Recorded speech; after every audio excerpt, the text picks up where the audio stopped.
Paramashivoham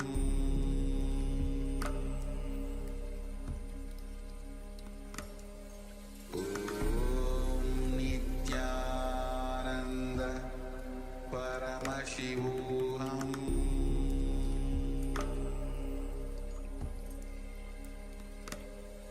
Om Nithyananda Paramashivoham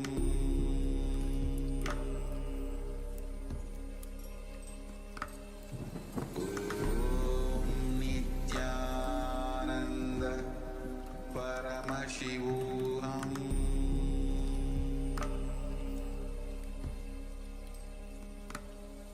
Om Nithyananda Paramashivoham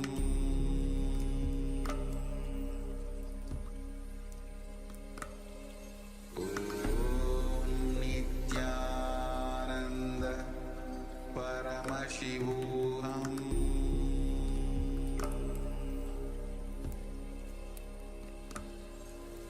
Om Nithyananda Paramashivoham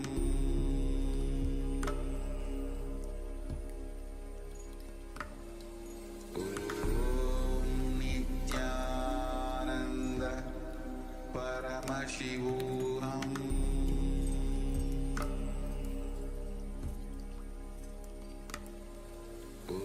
Om Nithyananda Paramashivoham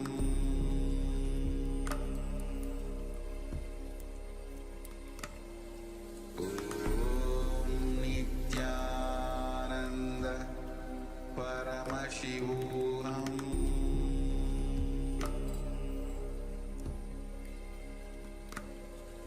Om Nithyananda Paramashivoham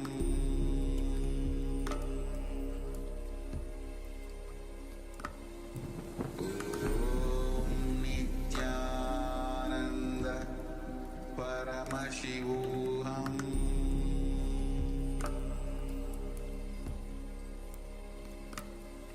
Om Nithyananda Paramashivoham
Paramashivoham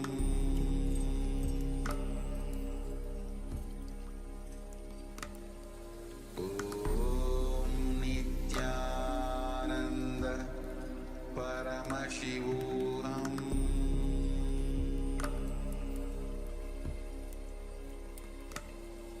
Om Nithyananda Paramashivoham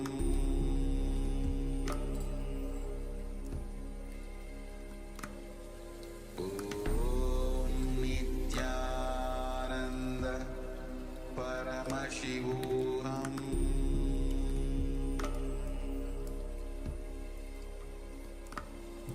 Om Nithyananda Paramashivoham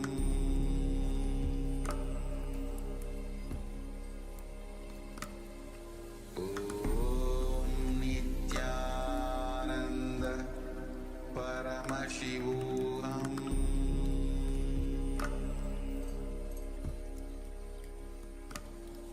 Om Nithyananda Paramashivoham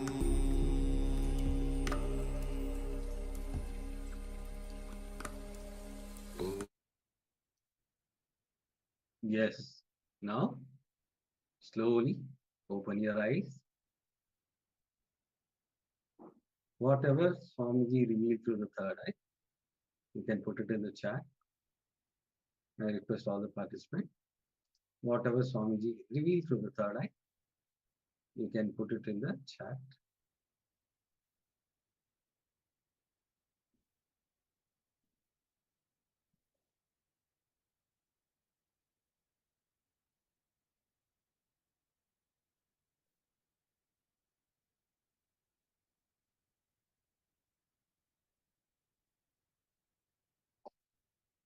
Now, we'll be projecting the image. Yes, you can see a cow grazing on the field. If you have seen a mountain or trees or cows, you can put it in the chat. If you see any greenery, any blue color, if you see any similar kind of colors also, please go ahead and Yes, the black patch or the white color on the cows. If you have seen any of this, you can put it in the chat.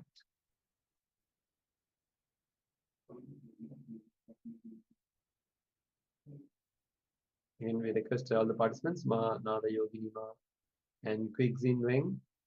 Ma, can you please switch on your camera?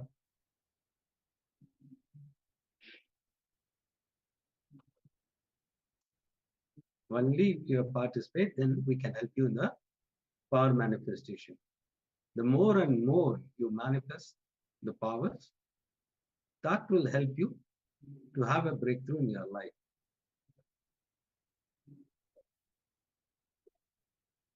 Don't think it's just you're manifesting the powers. You will see that the more and more you participate, you will see you'll be manifesting the reality, what you want in your life. All this gets manifested. It is not just power manifestation. That will help you in your life every day, in your life, with your relationship, with your work, whatever it may be. All this will going to help you. Sincerely participate in the power manifestation. You will see that you will be manifesting the reality you want in your life. The whole science is designed in such a way that you'll be able to manifest the reality you want in your life. The whole Paramashivoham program is designed to manifest your reality.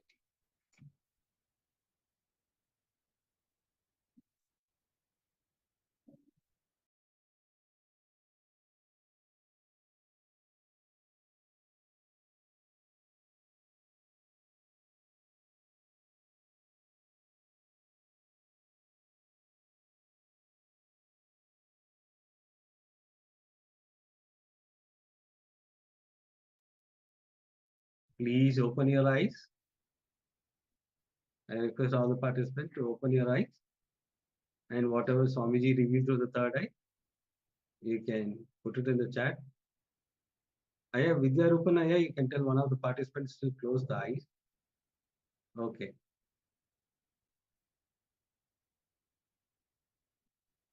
Yes, whatever Swamiji revealed through the third eye, please put it in the chat. Drop all your self down.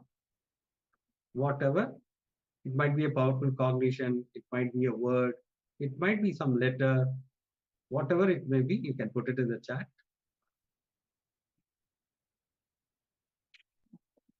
Don't worry if it is wrong. Initial stage, you will start. The more and more you start manifesting this power of third eye, you'll be able to manifest it very easy.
Yes. Now we will be entering into the powerful satsang. Today's topic will be on integrity.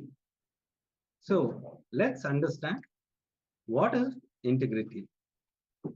Integrity is you fulfilling the words and thought you give it to yourself and others and experiencing state of completion.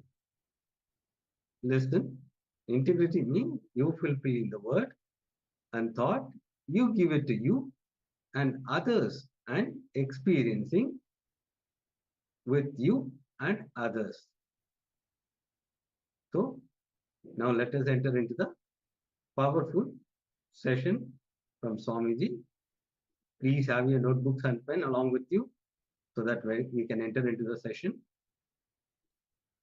Quickly you can grab water or hot chocolate so that we can enter into the powerful session from the Swamiji.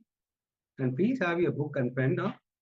So whatever powerful cognition you get through the satsang, you can pen it down, which will help you in your life. Whenever you have a problem, this powerful cognition will help you.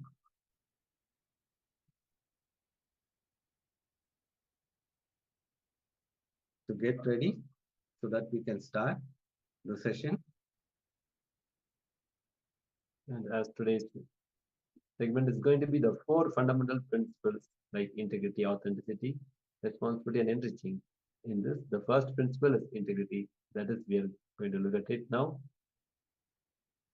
Let us sit straight and to welcome Swamiji. We are going to hear directly from Supreme Part of Hinduism with more and more deeper truths about integrity.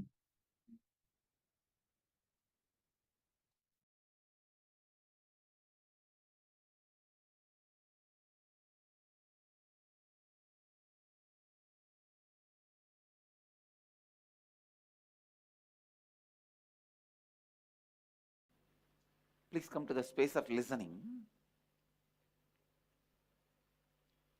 The principles based on which the whole cosmos functions, more than the principle, they are your birthright. Understand this one example. There is a old house and house has one room which is locked for centuries. Nobody knows what is there in that.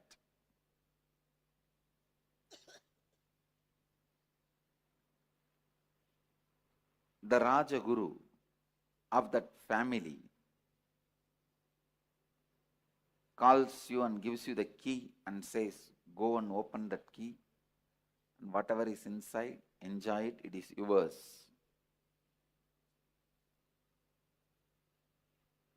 Naturally, you say, no, I have a lot of work.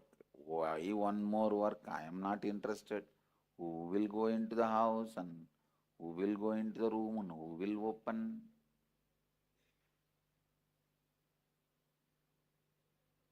When Rajaguru insists, please do it, it looks like he is putting one more work on you. He is putting one more responsibility on you. He is forcing you to do something. But when you go and open the door and see the treasure, large treasury. Any of you have seen literally with your eyes any treasury? Any of you? Any of you have seen in your life any treasury? I saw twice in my life. One, Anandapadmanabha Swami. I saw in few years before it became public when that king invited me to his palace. That is now overnight it has become world's richest spiritual institution. In Kerala, nearby a state, there is a temple, Padmanabha Swami temple. It literally feels like somebody slapping you. No, really. The treasury now which is made public, I saw, they are saying that it was not open, it was not accessible and all that. It's lie. It was under the control of king and it's a temple of Vishnu. I myself saw. It's literally like you faint. Because each diamond, see, actually when I went, it was all packed in gunny bags. When they showed me, something like a 90 gunny bag. And I asked him, what is there in this gunny bag? Why are you keeping this in the underground room? Oh, Swamiji, that and all diamonds. And if you see, there's a photograph also. Few photographs we have with that king in palace, and when he was taking me around the treasury, of course we could not complete seeing.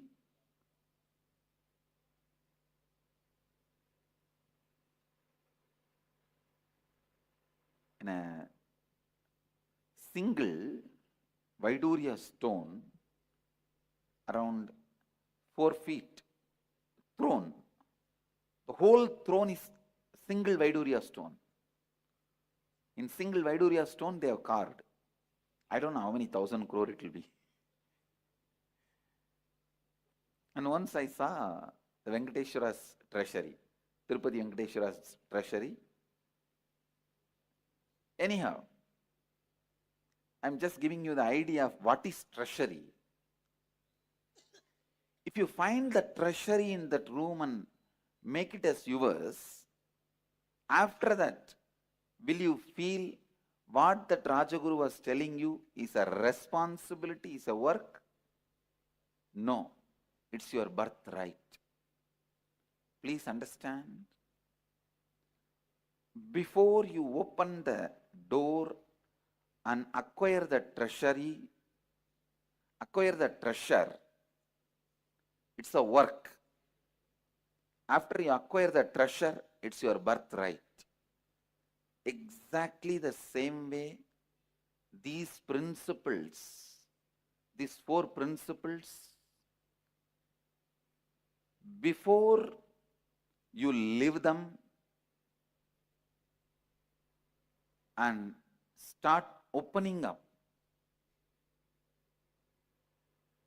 to all the treasures of these 4 principles, extraordinary powers which you will be receiving by these 4 principles.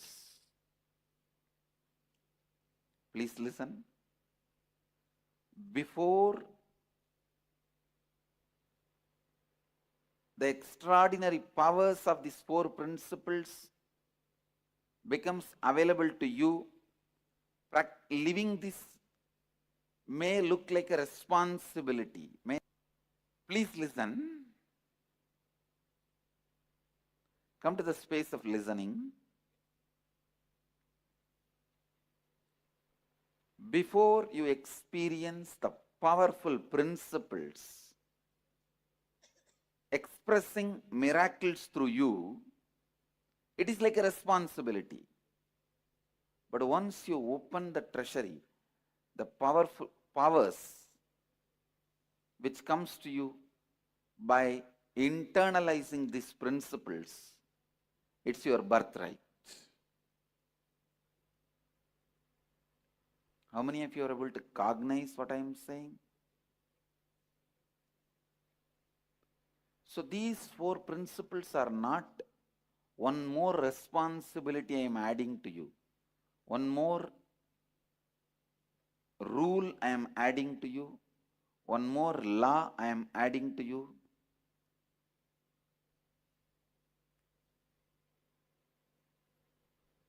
It is the treasure I am adding to your life.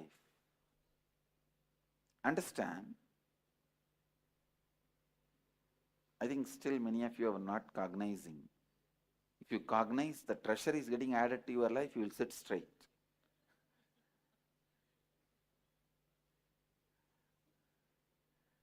Anyhow,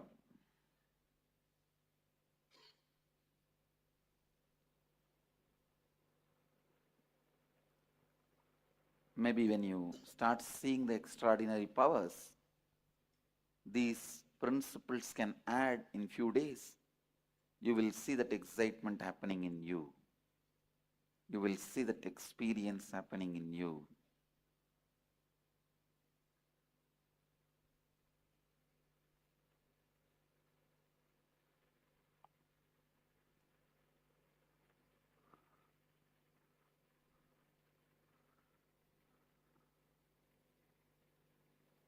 I'll start the session. I'll start introducing the 4 principles.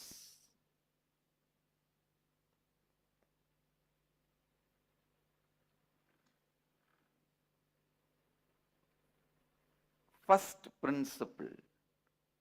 Please come to the space of listening. Now literally you are getting initiated into these tattvas, into these principles. How many of you are listening? So listen. The first principle, integrity, means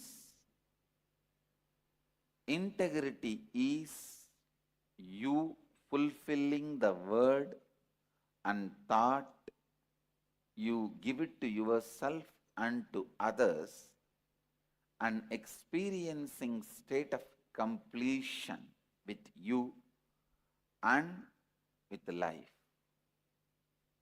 Listen.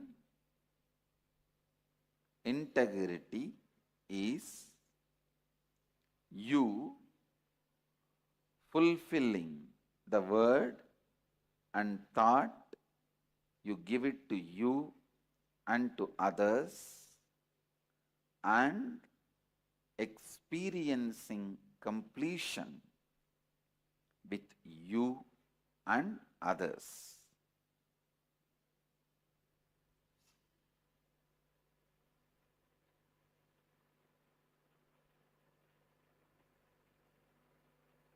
Integrity is not social ethics, morality. No. I am not talking about integrity as a social ethics or as a morality. I am talking about integrity as a spiritual principle. See, society teaches you, whatever word you give it to others, please honor it, and you have to honor it.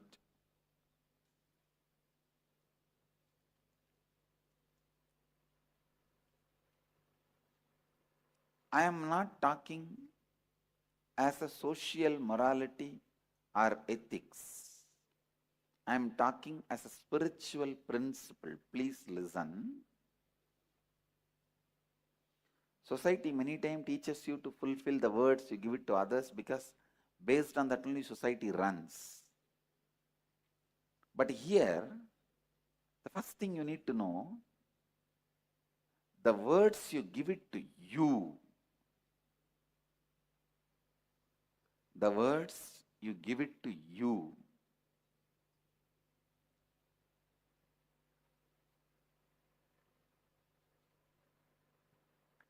start honoring the words you give it to you.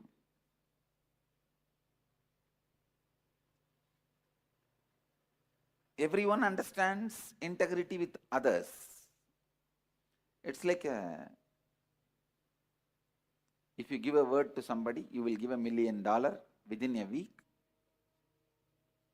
Even by giving your life, you have to give that $1 million. If you realize 6th day, just before the last day, that even if you give your life, nobody is ready to buy for $1 million. You can't fulfill your word. At least call and complete with that person. Tell that person, I can't give you the $1 million before, ahead of the time of the commitment. Even that is integrity. If you complete with that person, I can't do, and stop the mess you are creating in others' life, that is also integrity. This is more external world that everyone understands. But the real integrity starts with the words you give it to you. Please listen. With the words you give it to you.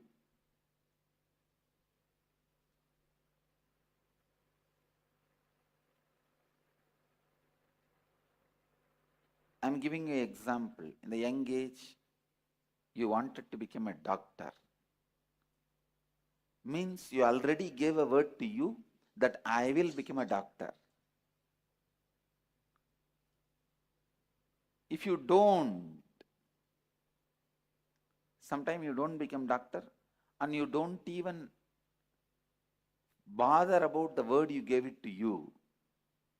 Mostly because there is no evidence for the word you give it to you, and there is no punishment for breaking the word you gave it to you. Because nobody else is involved, you do not care about the words you give it to you. Please understand, the more and more you disrespect the words you give it to you, the more and more you will lose respect on you. Please listen. The more and more you disrespect the words you give it to you, the more and more you will lose respect for you.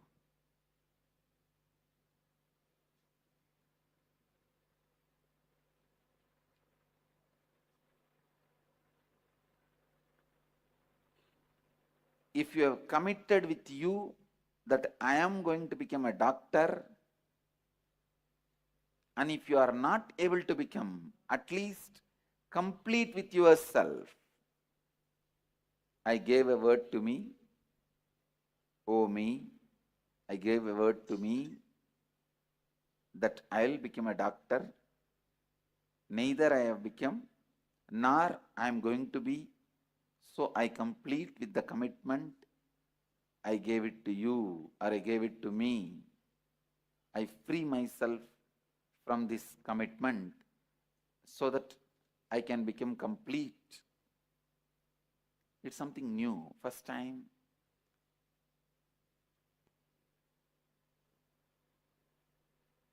Many of us even will be thinking.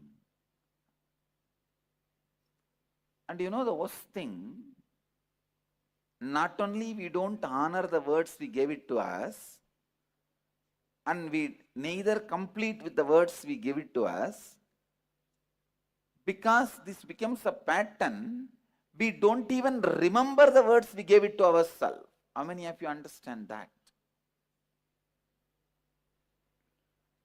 We don't even remember the words we gave it to us.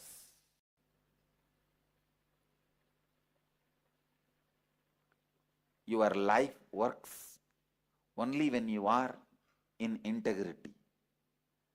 The degree of workability in your life is directly proportionate to the degree of integrity with which you live your life. I tell you, if you have integrity, even if the whole world does not listen to you, you will listen to you. I tell you, nobody needs to listen to you other than you. If you listen to you, you are a success. You are a winner. Nobody can do anything to you. I tell you from my experience.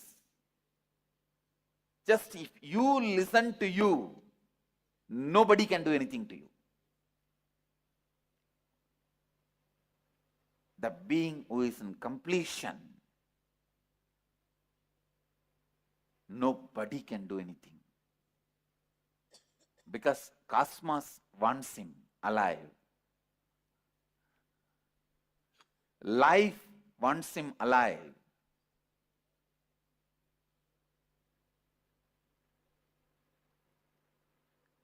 When you are complete with you, the confidence you have on you,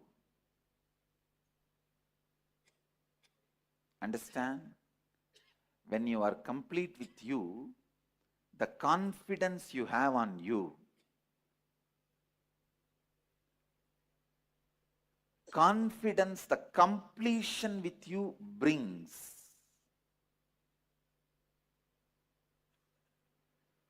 Only when you experience the completion, you will understand integrity is not a principle for you to practice. It's a treasury you got. It's your birthright.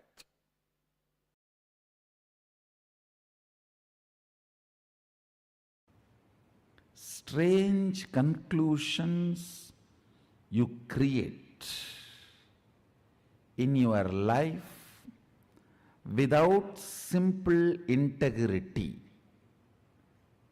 is what I call virus inside, which continues to keep you as a slave forever.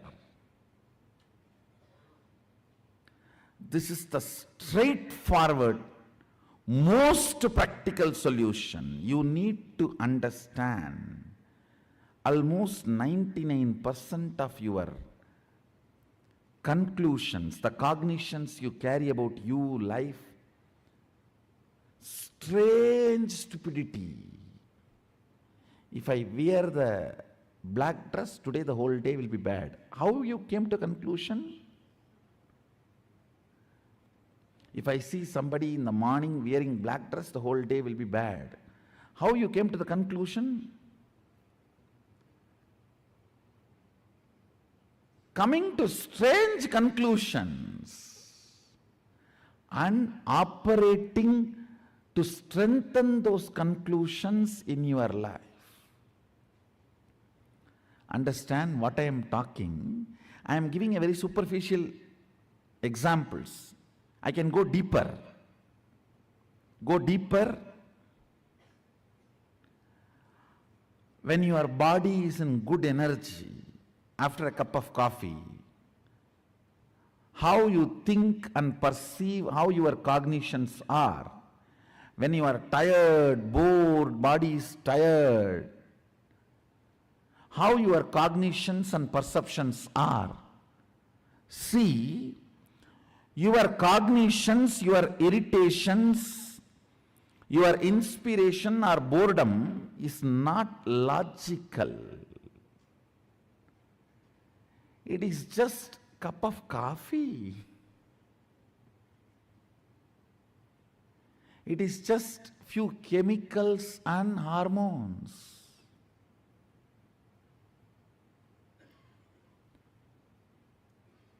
Distrusting your cognitions and trusting integrity as your software. Listen.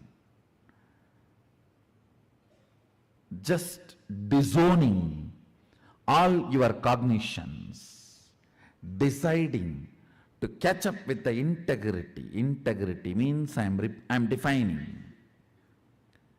Every thought current you cherish, you should put your whole being to fulfill it, because every thought current you cherish is a promise you are giving to yourself. Either you put your whole being to complete it, fulfill it, or you drop it and complete it. That's all is integrity towards yourself. Listen, I'll repeat once more. Every thought current you cherish is a word you give it to you. So you should work putting your whole energy to make it into reality. If you are sure you can't make it into reality, complete and drop it. Don't entertain, enjoy anymore. Do not date if you are not going to commit.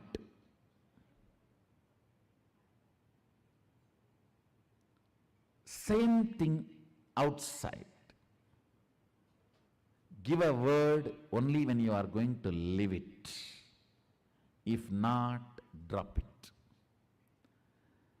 Just this one, only one, integrity, replace all your cognitions.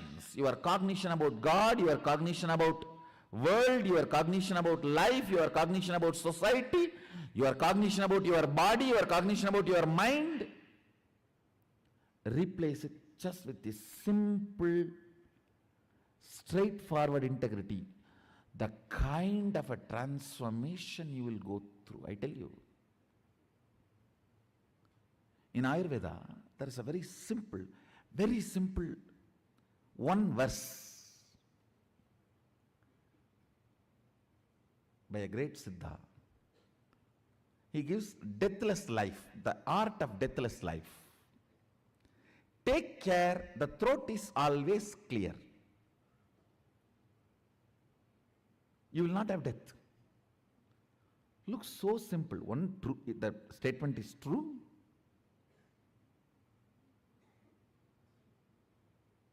Second,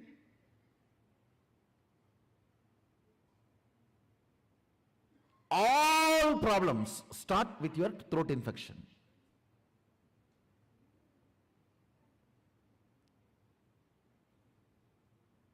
If you can take care, the pashana, the medicine, is stored in the throat, you will never, not only you will never die, you will never age old. That is actually the symbolic representation of Sadashiva having poison in the throat. Poison clears any infection even before it starts.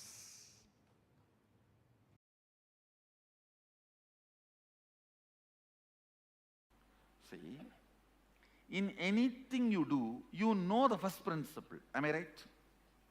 First statement. For example, lawyer. He is committed to his client. Doctor. He is committed to life. Engineer. He is committed to the product he is delivering. The first principle of your existence. Being integrated to the first principle of your existence without the fine print footnotes.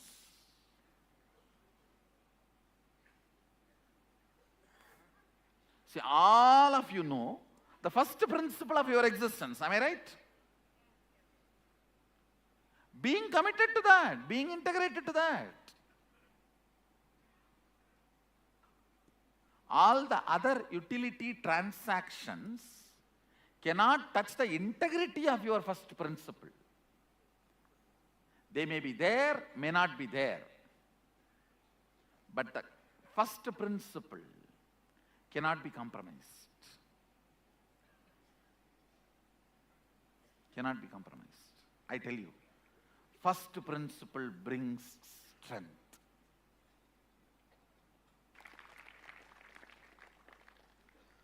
Understand? Integrity to first principle is strength. That is what Sadashiva calls it as Swadharma. He uses the word Swadharma in Agama. Means your first principle is Swadharma. All of you are very clear about your first principle. Am I right? What is your first principle? Means your declaration about you to the world. All of you know your first principle. Being integrated to that, that's all. Swamiji, when you say we know the first principle, is it something that changes from time to time, isn't it? Time to time. Yeah. I should say, the practical application may change time to time, but not the first principle itself. First principle itself does not change time to time. Surely it doesn't change. Like you said, if someone becomes a doctor, then he wants to become an engineer. Then Oh, no, what I am saying, that time what I said, multidimensional. That I used. Here what I said is, your main commitment. Even if you are doing multidimensional, then your first principle should be, when I am declaring myself as a doctor, I am committed to life. When I am declaring myself as a lawyer, I am committed to client. When I am declaring myself as an engineer, I am committed to the delivery of the product. That's all. So that's the first principle. What I am declaring, that forms my first principle. Your first principle is your Swadharma. And being integrated to your Swadharma without shaking or letting your integrity to be shaken by any of the outcomes and side effects. Whether you are praised or blamed or showered, supported or beaten, being integrated to your first principle.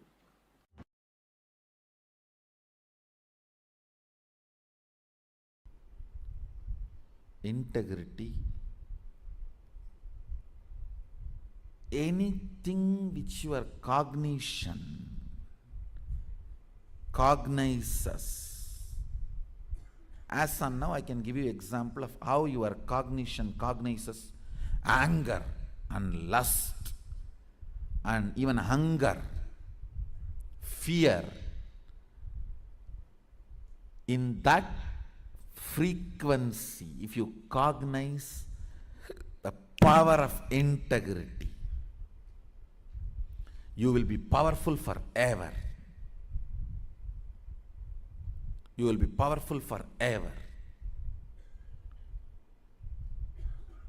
Not just feeling powerful, you will start manifesting powers.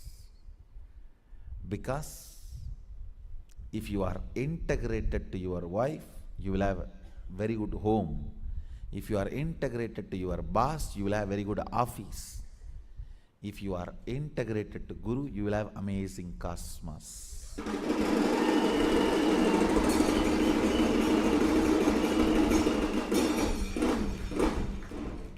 Your integrity is directly integrity to me.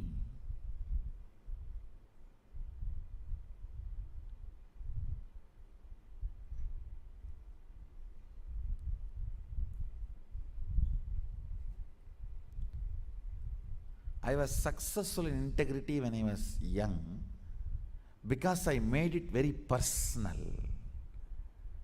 Like I have to get up and run Because I'm going to see Arunagiri Yogeshwara. It was such personal, intimate experience. I became successful in integrity.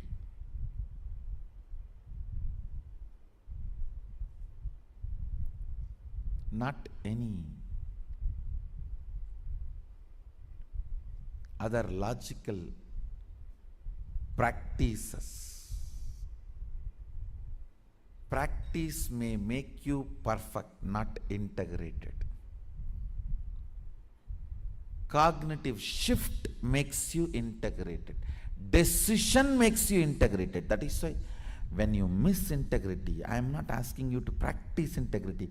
I am making you to decide to be integrated from now. Declarations are decisions of reminding yourself, let me burn me with integrity. Let me awaken me to my integrity. Let the best of me be awakened in me. Let the best of me be awakened in me. Let's make integrity as a cognition today. See, once it becomes cognition, your chemical change, you see, all your sleep, everything is just chemical change, nothing else. If you keep your tube in your mouth and early morning pour the coffee, you will just wake up. Your sleep is nothing but, your struggle with the whole sleep is nothing but half a cup of coffee.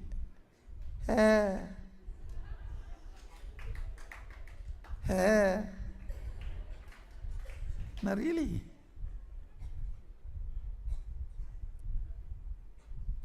Romanceless relationships are all nothing but masturbation. Understand? That is why in any relationship, romance is more important than the physical component of it.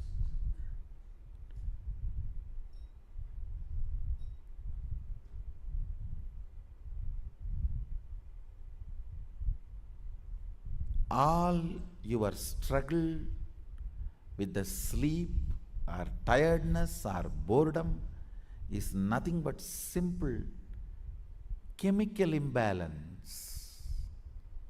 If you are feeling sleepy, tired, tell yourself it is not mental, it is just physical chemical imbalance.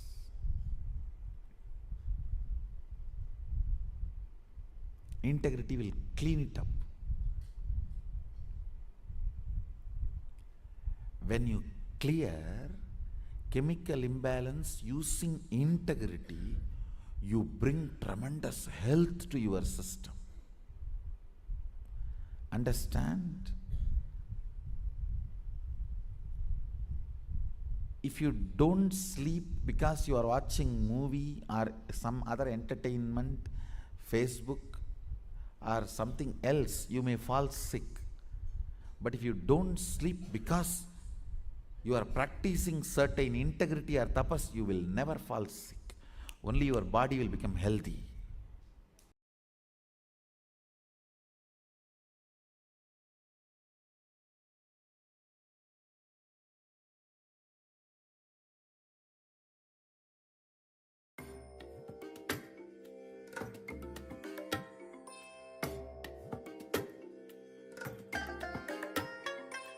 I bless you all. Let you all open all your three eyes and manifest the powers of Mahasadashiva. Om Nithyananda Paramashivoham. Om Nithyananda Paramashivoham. Om Nithyananda Paramashivoham. Om Nithyananda Paramashivoham.